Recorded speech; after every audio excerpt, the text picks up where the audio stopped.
The wagon wheel hit ice beneath fresh snow. Henry felt the lurch before he heard the crack. Everything slowed, supplies sliding, his 3 sons crying out, the world tilting wrong.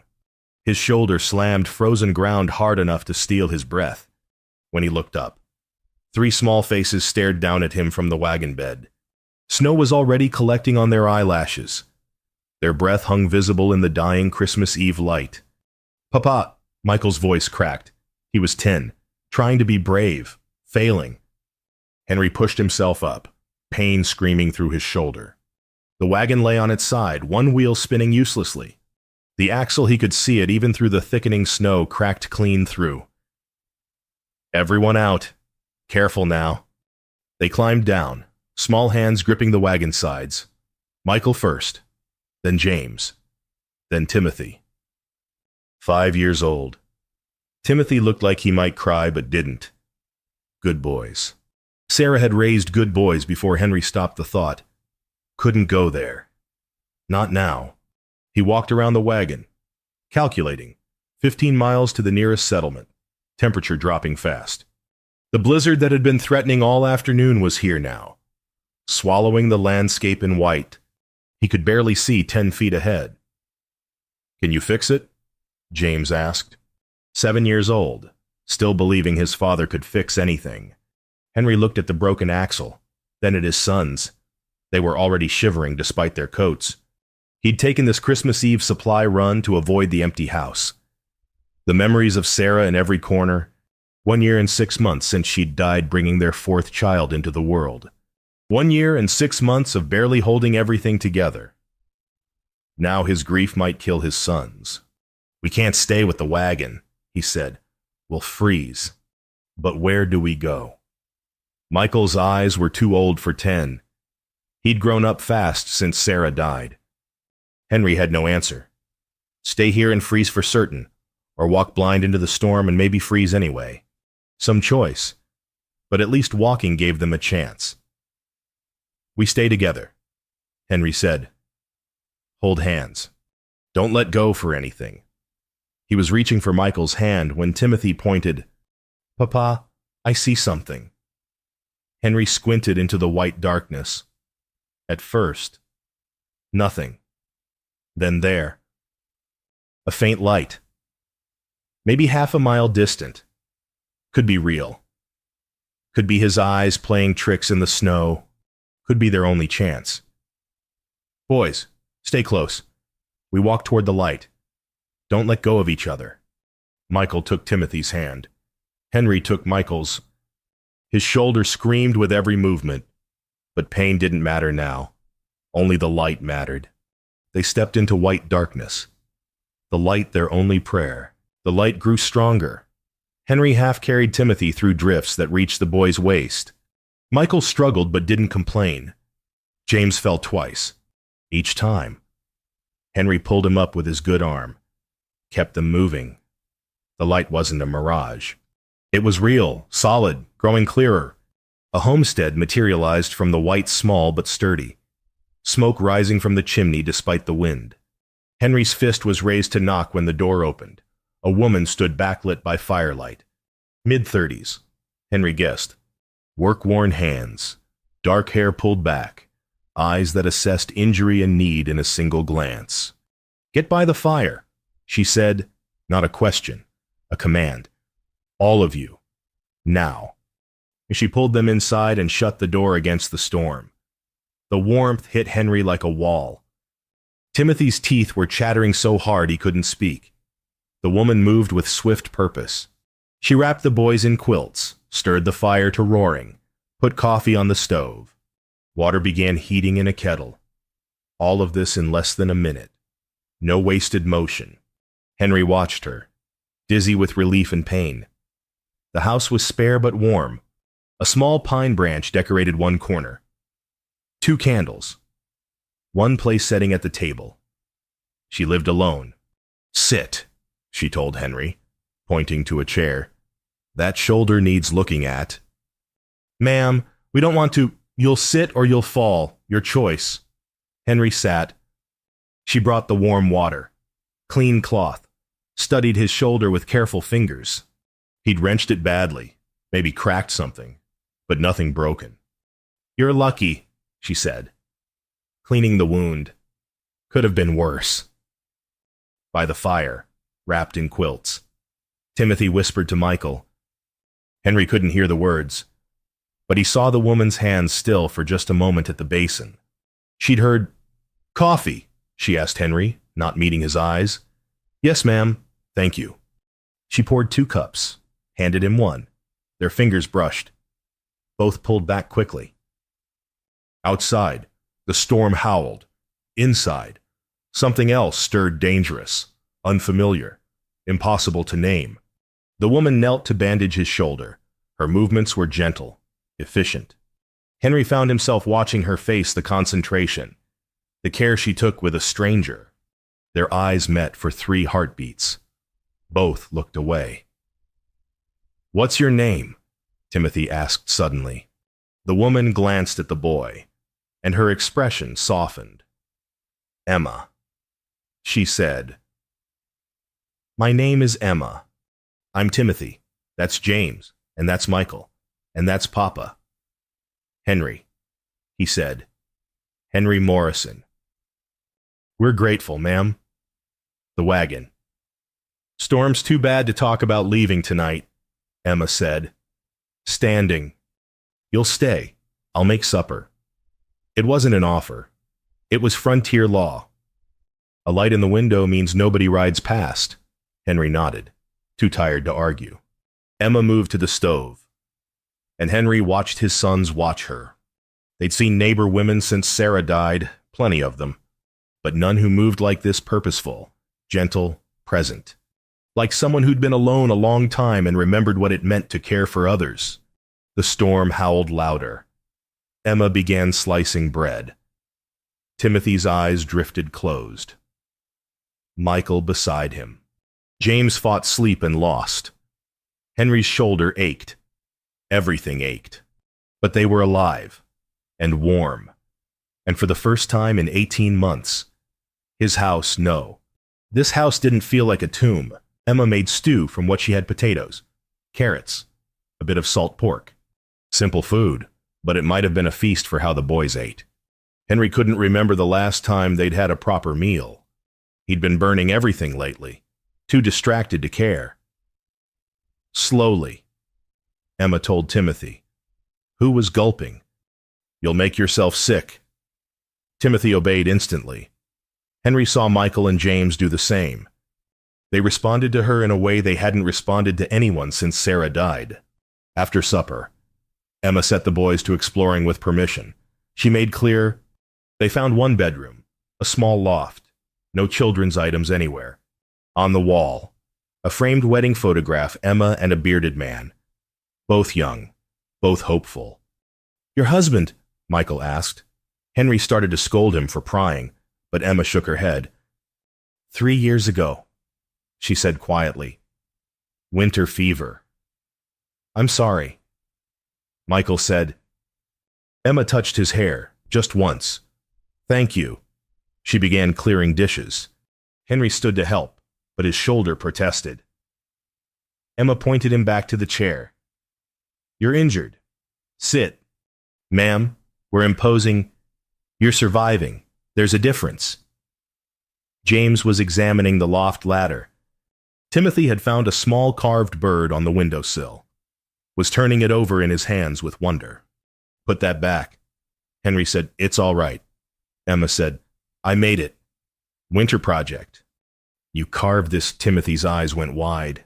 Emma nodded. The boy carefully returned the bird to its place, treating it like something precious. When full dark came, the storm still raged. Emma announced sleeping arrangements. The boys would take her bed. She'd take the loft. Henry the chair by the fire. His shoulder needed heat. Timothy looked at the bed, then at Emma. "Will you stay just till I'm asleep?" Henry started to tell him no, but Emma was already moving. She sat on the bed's edge. Timothy climbed in, then James, then Michael, one by one. They arranged themselves around her like they'd done it 100 times before, like she'd always been theirs. Emma's eyes filled with tears. She blinked hard, but they came anyway. Henry stood in the doorway, frozen. His sons curled around this stranger. This woman who smelled like bread and wood smoke and something else. Something Timothy had recognized. Immediately. She moves like Mama used to. Timothy had whispered earlier. Not the same, but familiar in ways that mattered. Emma began singing softly. An old hymn. One Sarah used to sing. Henry's throat closed. He turned away, returned to the fire. Behind him, his son's breathing slowed, steadied. Emma's voice continued, quiet and sure. The storm battered the walls, but inside, there was peace Henry hadn't felt in 18 months. He lay awake long after the singing stopped, long after Emma climbed quietly to the loft. His shoulder ached, but that wasn't what kept him wakeful. The storm had forced them here, but watching his sons with Emma, seeing them transform into who they used to be, laughing, curious, unguarded, Henry realized something terrifying. The storm hadn't just brought them to shelter, it had brought them home. And come morning, when the storm cleared, he'd have to take them away from it. Henry woke to the smell of coffee and frying bacon. Emma was already up, moving quietly so as not to wake the boys. The storm had weakened, but hadn't stopped. Gray light filtered through the window. "Morning," Emma said. "Coffee." "Please." She poured, handed him the cup. Their fingers didn't touch this time. Both were careful. "How's the shoulder?" "Better, thank you." They sat in awkward silence. Outside, wind still howled, but gentler now. The worst had passed. "Light in the window means nobody rides past," Emma said suddenly. "That's frontier law." "Yes, ma'am." "So you'll stay until the storm's fully done. No arguments." Henry nodded. Part of him, the part that terrified him, was grateful for the excuse. The boys woke gradually. Timothy first, rubbing his eyes, then breaking into a smile when he saw Emma. James next. Quieter, but watching her with the same intensity. Michael last, older and more careful. But Henry saw his face soften when Emma handed him a plate. "Merry Christmas," Emma said. Henry had forgotten. Christmas Day. After breakfast, Emma disappeared briefly into her room. She returned with 3 small items: hard candy, an orange, a carved wooden bird like the one on the windowsill. "I made these for—" She stopped. "Anyway, Merry Christmas. Boys." Timothy took the bird with reverent hands. James clutched the orange like treasure. Michael stared at the candy. "Ma'am, we can't—" "You can," Emma said firmly. "Please." Timothy dug in his pocket, pulled out a smooth river stone he'd carried for months. Sarah had given it to him before she died. Henry had seen him touch it 100 times when he was scared or sad. The boy held it out to Emma. "For you." Emma's face crumpled. She took the stone, closed her fist around it, and cried openly. Not hiding, not turning away, just crying. While Timothy patted her hand with his small one. "It's okay," Timothy said. "You can keep it." Emma pulled him into a hug. Then James joined. Then Michael. All 3 boys and this woman who was a stranger yesterday. All tangled together like family. Henry watched from across the room, his heart breaking open in his chest. After a while, Emma wiped her eyes, laughing. "Well, I haven't cried like that in years." Mama used to cry sometimes," Timothy said. "Papa said it meant her heart was too full." Emma met Henry's eyes across the room. He couldn't look away. "Your papa's a wise man," she said softly. The afternoon passed in quiet activities. Henry checked outside. The snow was deep, his wagon wrecked beyond quick repair. They'd need to stay another day at least. Maybe 2. He should have been worried. Instead, he felt something close to peace. Emma taught Timothy to knead bread. Her hands covered his small ones. Showing him how to fold and press, James helped set the table. Michael split kindling without being asked. They moved around each other like they'd been doing it for years. That evening, as Emma stirred supper, James brought her the broken wagon piece Henry had salvaged. "Do you know how to fix things?" James asked. Emma studied the wood, ran her fingers along the crack. "I know how to fix most things." She glanced at Henry. "Most things just need time and the right care." "We should stay forever," James announced. Michael said nothing, but his eyes found his father's, pleading. Henry looked away first. The second day dawned clear and bright. Sun blazed on endless white. Beautiful and terrible, because beautiful weather meant Henry should try to leave. Emma sensed it too. Henry saw her face close slightly over breakfast. Saw her rebuild walls he hadn't noticed were down. "I'll check the wagon," Henry said after they ate. "Boys, come help me outside." Emma said. They built a snow fort in the yard. Emma showed them how to pack the snow tight, how to make walls that would hold. The boys shrieked with laughter, threw snowballs, rolled in drifts. Henry worked on the wagon and watched them. Emma's laughter rang out clear and bright. She was fully alive, fully present. The loneliness he'd seen yesterday was gone. Then, suddenly, it wasn't.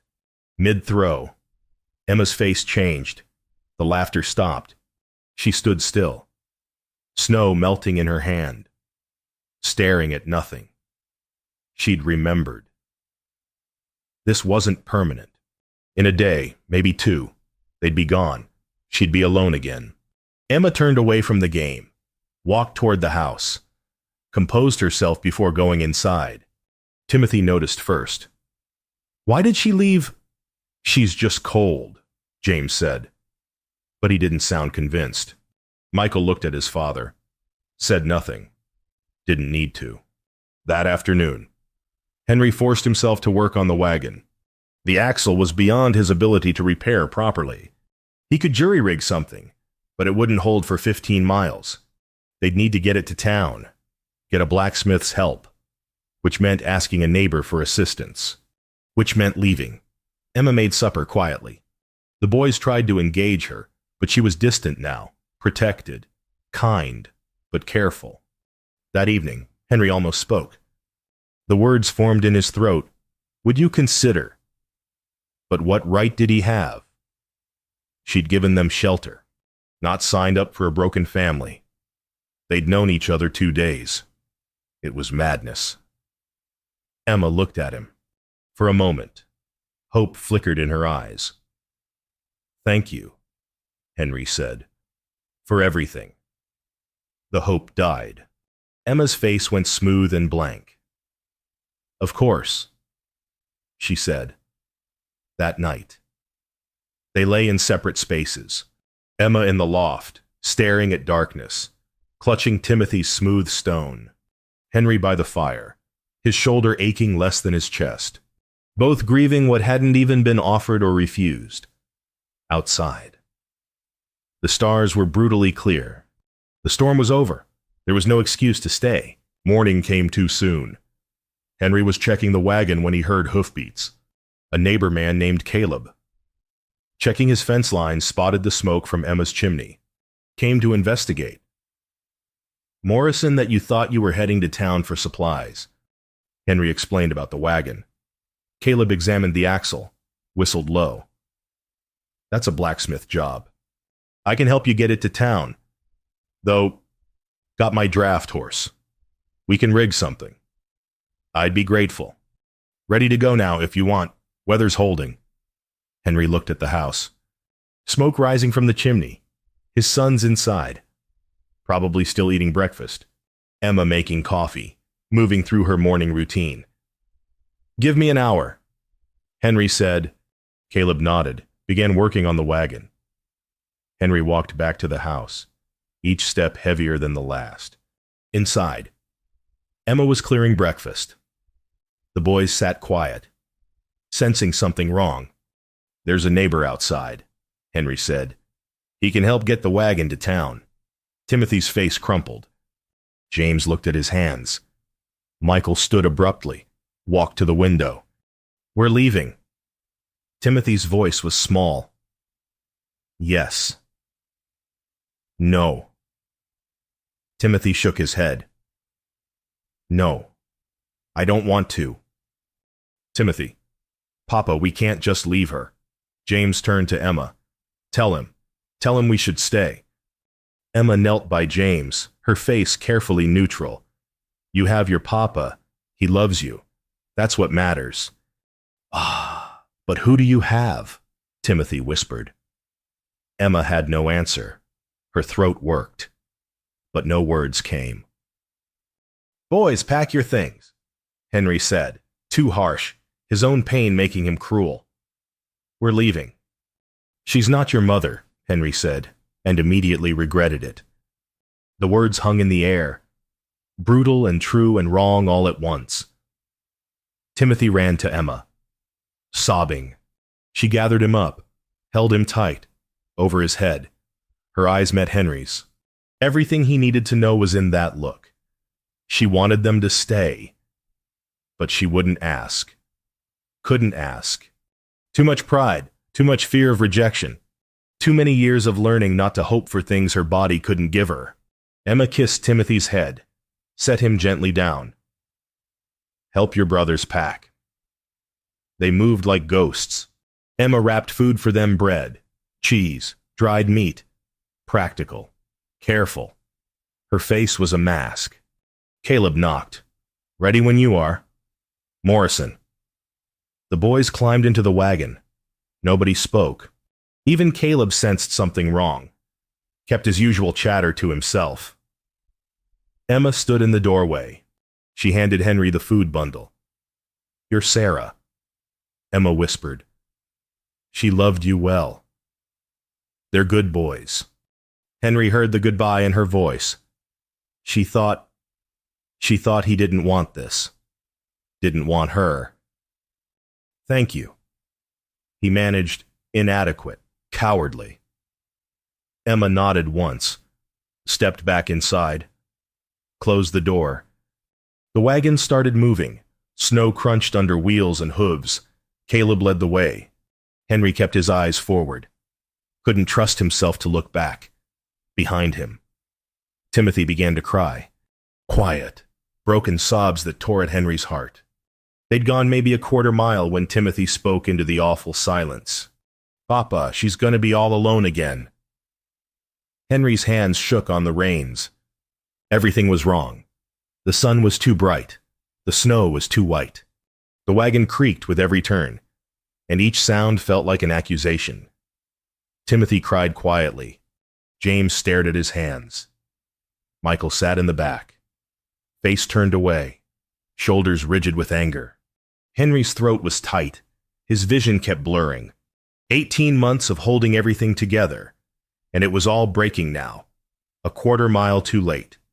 She smells like Mama used to, Timothy said suddenly. But she's not Mama. Henry's hands froze on the reins. She's Emma. Timothy continued, his voice steady despite the tears. And we need her.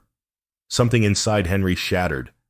All his grief, all his fear, all his pride, it cracked apart like ice under spring sun. Sarah was gone. He'd been keeping his sons in amber, afraid to let life back in, afraid to dishonor her memory by moving forward. But Emma wasn't a replacement. Emma was alone in that house because her body couldn't give her children. But her heart had just mothered 3 boys perfectly, and he was riding away because he was a coward. Henry stopped the wagon. Morrison? Caleb looked back. Something wrong. Everything. Henry said, Everything's wrong. Papa! Michael's voice cracked with hope. Henry turned to face his sons. If I went back and asked her, his voice broke, would you want to stay? 3 voices shouted yes so loud that Caleb's horse startled. Caleb looked between them, understanding dawning. A slow grin spread across his weathered face. Well, don't just sit there, son. Caleb said. Some things can't wait. Turning the wagon was difficult in deep snow. The horses balked. Caleb helped maneuver. Every second felt like an hour. Finally, they were facing back. The homestead was visible in the distance, smoke still rising. Go on, Caleb said. I'll wait here.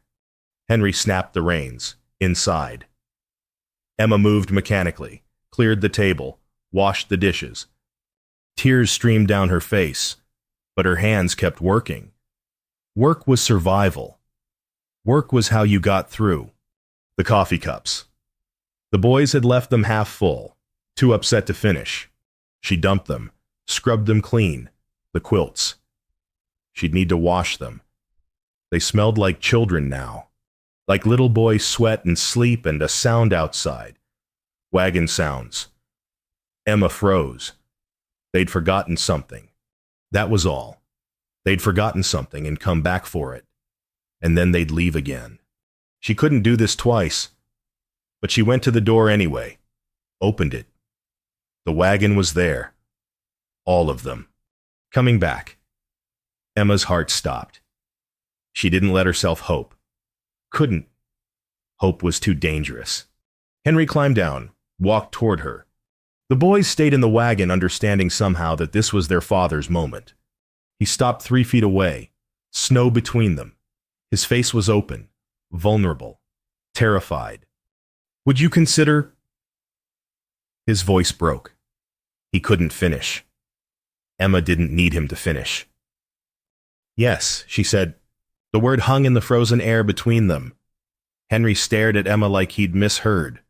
I haven't even... Yes, Emma said again. Certain. Immediate.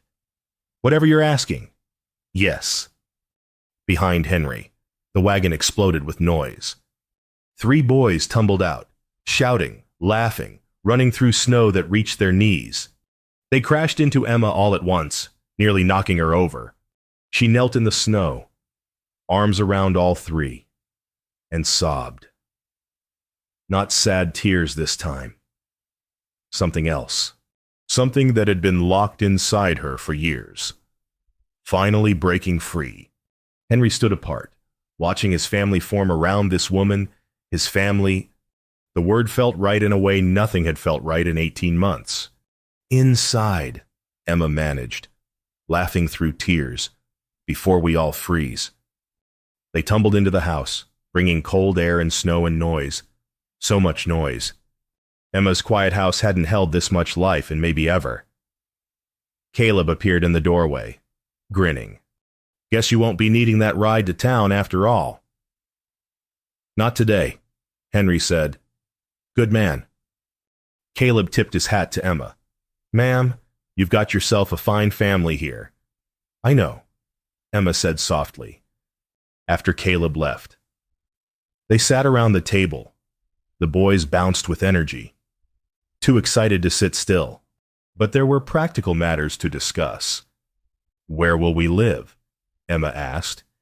This place is too small for 5. My ranch, Henry said. It's larger, closer to town. We'll manage. When Emma's voice caught, when would we marry? Soon as the preacher can do it. Soon as trails clear. Unless, Henry hesitated, unless you need more time, to be sure. Emma reached across the table, took his hand. First time they'd really touched. Her fingers were warm, calloused from work. Strong. I'm sure, she said. Timothy climbed into Emma's lap without asking permission.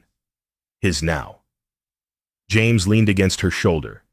Michael watched with fierce satisfaction, like he'd personally arranged this miracle. Can I call you Mama? Timothy asked. Emma's eyes filled again. She cupped his face with both hands. I'd be honored. Later. After the boys were occupied with the carved birds Emma had made, she had a whole collection. Winter projects from years of solitude, Henry and Emma stood by the fire. I need to show you something, Emma said quietly. She led him to her bedroom, to a small hope chest at the foot of the bed. Opened it. Inside were tiny clothes, baby gowns, small shirts, knitted blankets, all carefully folded, carefully preserved. I made these, Emma whispered, years ago, before I accepted that children weren't. She stopped. I couldn't give them away, couldn't throw them away. So I kept them.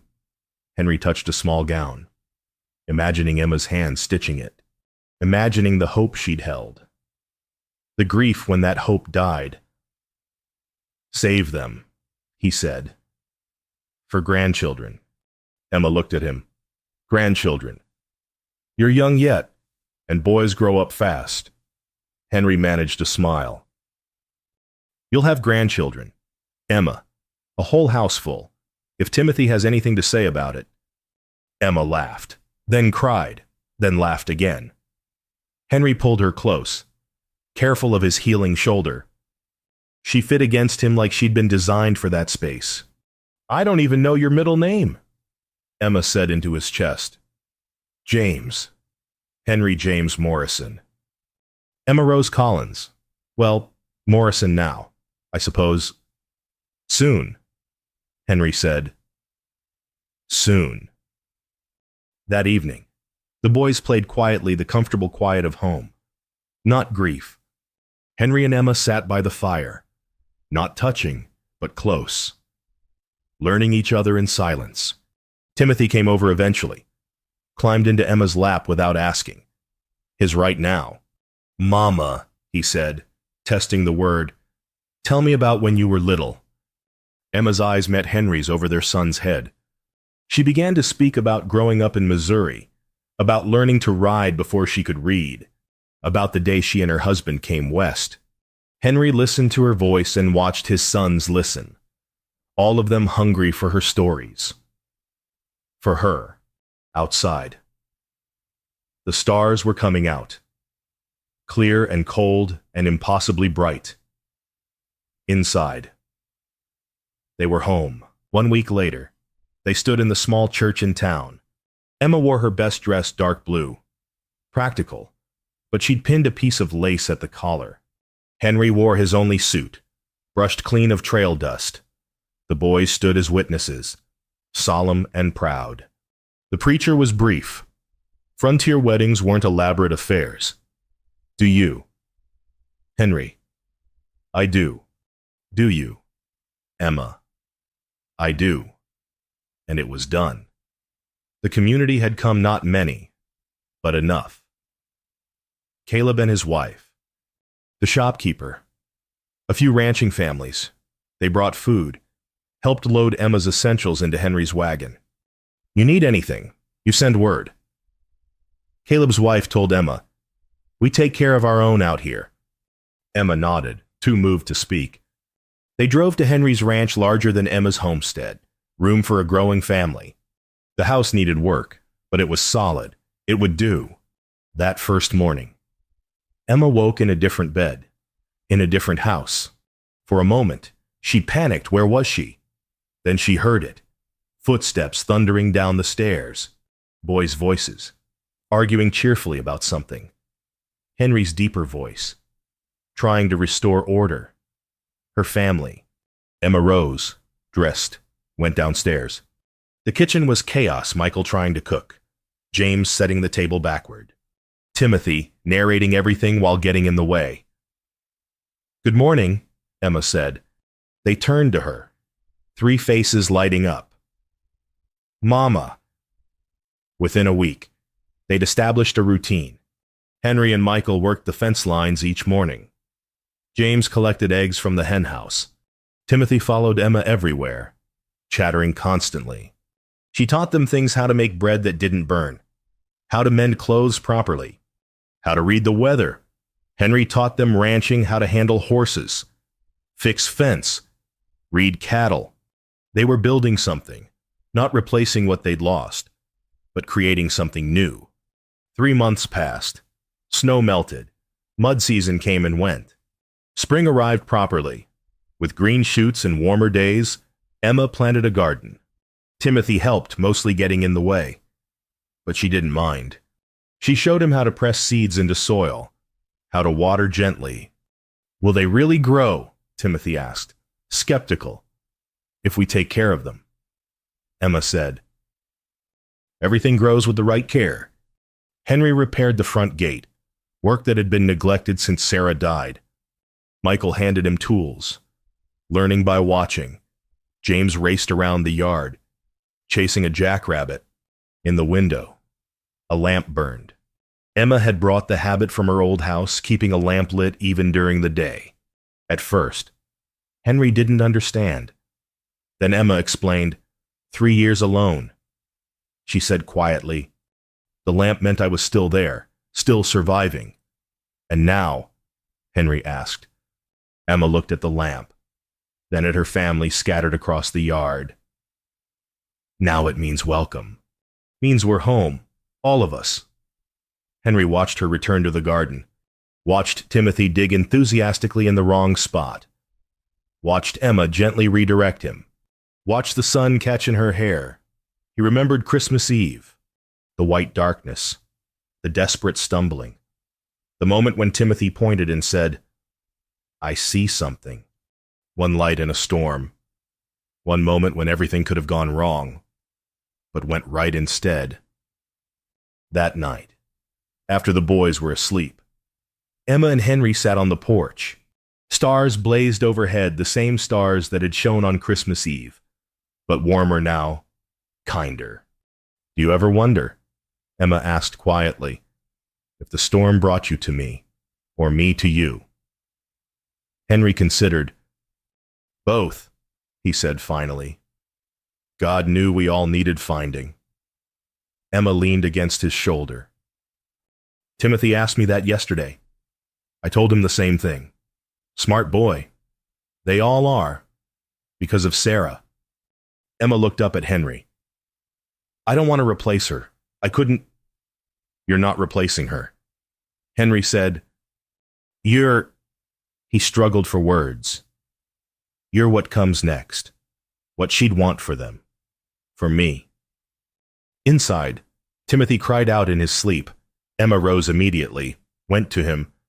Henry heard her soft voice, heard Timothy settle. When she returned, she carried the smooth stone Timothy had given her that first Christmas. She always kept it close. Do you know what he told me yesterday? Emma asked. What? He said. Mama, I'm glad the storm came. I asked him why. He said, because now you're not alone anymore, and neither are we. Henry's throat closed. He pulled Emma close, and they sat in silence, watching the stars wheel overhead. The lamp burned steady in the window. Not loneliness anymore, not survival. Welcome. Home. Family. Henry whispered into the night, too quiet for Emma to hear. Thank God for storms that bring us home. In the garden, the first green shoots were already pushing through the soil.